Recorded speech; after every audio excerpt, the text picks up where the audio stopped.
සුමුදු ඔහොම පොඩ්ඩක් ඉන්න. නැන්දා මේ මොකද අර අපි එක්කෙනාට වෙලා තියෙන්නේ? අනේ දන්නේ නැන්දේ. දන්නේ නැහැ කියලා හරියන්නේ නැහැ. මට කියලා බෙල්ල අඹර ගන්න නැතුව කියනවා ඊයේ මොකද උනේ? මොකක්ද අනේ බෙල්ල නම් මේ උදේ හවා අපේ ගෙදරත් අඹරන්නේ. මේක මෙහෙම ගිහිල්ලා අමාරුවේ වැටුනොත් මොනවා කරන්නද කියන්නකෝ. එහෙම ඉතින් අපි ඔක්කොම අමාරු වෙන්නේ. විභාගේ මොකක් වුණත් බං අපි මේකෙට සල්ලි හම්බ කරලා තියනවානේ. කාලා බීලා සන්තෝෂෙන් ඉන්න පුළුවන්නේ.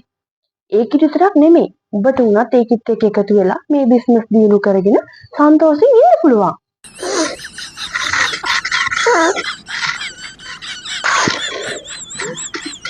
ඒකට නම් ඇඬුනේ හැබැයි.